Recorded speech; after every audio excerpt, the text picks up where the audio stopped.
Hello hi नमस्ते। मैं हूँ आपकी प्यारी यीशु। आज मैं कोई ऐसे टॉपिक के बारे में नहीं बताऊँगी। मैं आज आपको मेरे साथ एक इंसिडेंट बताऊँगी। हाल-फिलहाल में हुआ एक इंसिडेंट। एक बात मैं बताऊँ, मैं राह में से चल रही थी मुस्कुराते हुए, हँसते-खेलते, तो मेरे साइड में एक बुजुर्ग कपल थे। वो मुझे देख रहे थे, तो मुझे मुझे बहुत ही ऐसा लगा कि ये मुझे क्यों देख रहे हैं?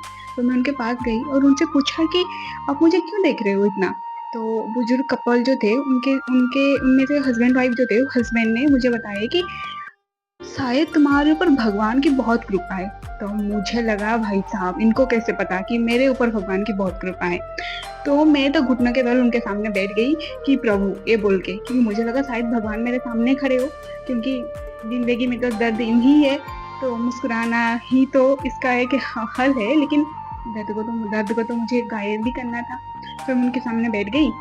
मैंने बोला कि प्रभु, आप मुझे साक्षात दर्शन दे रहे हो? तो वो जो हस्बैंड थे वो बोलते, मैं कोई प्रभु वभु नहीं हूँ। तो फिर मैं उठ के खड़ी हो गई कि फिर मैं क्यों बैठूँ घुटनों के बल। फिर जब मैं उठ के खड़ी हो गई, तो उनसे मैंने पूछा कि अगर आप प्रभु नहीं हो, तो आपको कैसे पता चला कि मेरे ऊपर भगवान की बहुत बड़ी कृपा है? तो उनका चेहरे पे ना बहुत ज़्यादा सिकन था, मतलब टेंशन वाली सिकन था। तो उन दोनों कपल के, मतलब वो जो कपल थे हस्बैंड वाइफ, उनके चेहरे पे सिकन था। तो वो मुझे बोलते हैं कि तुम्हारी ज़िंदगी में कोई टेंशन ही नहीं है, तुम इतने हँसते-खेलते राह पे चल रहे हो। हमें देखो, हमारी ज़िंदगी में तो टेंशन ही है। तो मैंने उनसे पूछा कि आपको कैसे पता मेरी ज़िंदगी में टेंशन नहीं है? फिर उन्होंने बोले कि तुम्हारे मुस्कुराते हुए चेहरे से। तो मैंने पूछा कि अच्छा, आपको इससे पता चला मेरी ज़िंदगी में टेंशन नहीं है? तो मैं आपको बताती हूँ, मेरी ज़िंदगी में बहुत ज़्यादा दर्द है। फिर उन्होंने मुझे बताया कि मुझसे पूछा कि अगर इतना दर्द है, तुम इतना मुस्कुरा कैसे सकते हो? तो मैंने उनके बातों का मैंने जवाब दिया कि मेरे पास मुस्कुराने की दवा है। तो उनकी ज़िंदगी में इतनी ज़्यादा दर्द था कि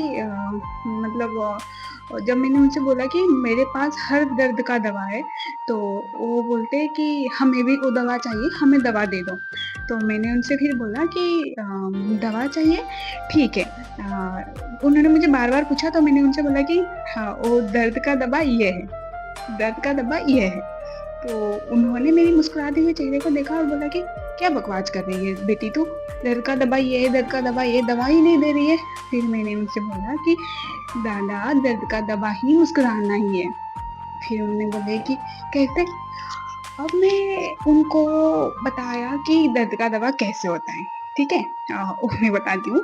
मुस्कुराओ, अगर तुमसे कोई चीज़ छूट गया है, तो मुस्कुराओ। क्योंकि तुमसे छूटी हुई चीज किसी और को पाने की जरूरत थी शायद। मुस्कुराओ, अगर राह चलते तुम गिर गए हो, क्योंकि गिर के संभलना शायद सीखने की जरूरत था, और तुम्हारे गिरने से किसी का ऊपर उठने की जरूरत थी। मुस्कुराओ, अगर तुम्हारे आंखों में नमी है, शायद तुम्हारे दर्द से किसी का मरहम बनने की जरूरत था। तुम रोए तुम रोए कोई दिल खोल कर हंस सके, ये भी तो जिंदगी का करम की जरूरत थी। मुस्कुराओ, अगर खुशियाँ तुमसे रूठ गई है। मुस्कुराओ, अगर खुशियाँ तुमसे रूठ गई है, क्योंकि खुशियों को किसी और का दरवाजा खटखटाना की जरूरत थी शायद। मुस्कुराओ, तुम मुस्कुराओ, बस मुस्कुराओ, तुम्हारे टूटने से किसी की जोड़ने की जरूरत थी शायद। मुस्कुराओ। तो याद रखो, हर टूटी हुई चीजें, हर गिरी हुई आंसू, हर टूटी हुई चीजें, हर छूटी हुई चीजें दोनों, और एक हर गिरी हुई आंसू, जिंदगी के आगे चल के एक सबसे बड़ी जीत का हिसाब बनेगा। ये भी तो जरूरी थी शायद। तो मेरी ये लाइन थी उस दादा के लिए, जिन्होंने अपनी दर्द को लेकर बहुत ज़्यादा टेंशन में थे। वो जो कपल थे, उनके चेहरे पे सिकन थी, उनके ज़िंदगी के हर दर्द के लिए। तो मैंने उन्हें दर्द का दवा दिया। क्या दिया? मुस्कुराना।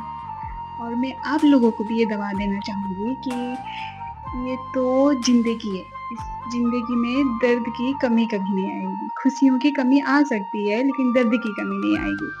तो दर्द की दवा क्या है? मुस्कुराना।